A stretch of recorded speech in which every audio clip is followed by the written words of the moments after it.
பல்லவர்கள் வந்து முற்கால பல்லவர்கள், பிற்கால பல்லவர்கள் 2 வகையாக பிரிக்கலாம். முற்கால பல்லவர்கள் வந்துட்டு கிபி 250லேருந்து கிபி 550 வரைக்கும் ஆட்சி புரிந்திருக்காங்க. இதில் முற்கால பல்லவர்களில் முதல் பிரிவில் வந்துட்டு சிவஸ்கந்தவர்மனும் விஜயஸ்கந்தவர்மனும் வருவாங்க. இவங்க கிபி 250லேருந்து கிபி 350 வரைக்கும் ஆட்சி புரிந்திருக்காங்க.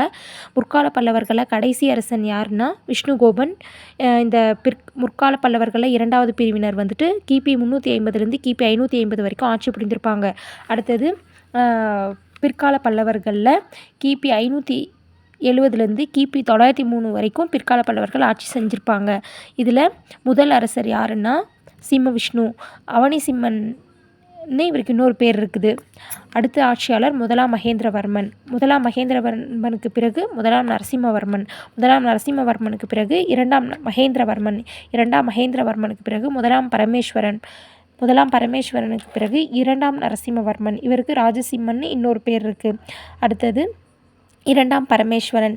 இரண்டாம் பரமேஸ்வரனுடைய இறப்புக்கு பின்னாடி அவருடைய வாரிசுகள் யாரும் வராததுனால ரண்யவர்மனுடைய மகனுமான மகன் இரண்டாம் நந்திவர்மன் ஆட்சிக்கு வருவார்.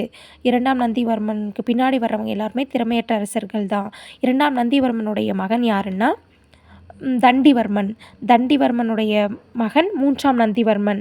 3ஆம் நந்திவர்மனுடைய பேரன் தான் இறுதியாக அபராஜித்தன். அபராஜித்தன் வந்து ஆதித்த சோழனோட போர் புரியும் போது இவர் வந்து அபராஜித்தன் தோற்கடிக்கப்பட்டு பிற்கால சோழர்கள் வந்துட்டு வம்சம் தொடங்கப்பட்டிருக்கும்.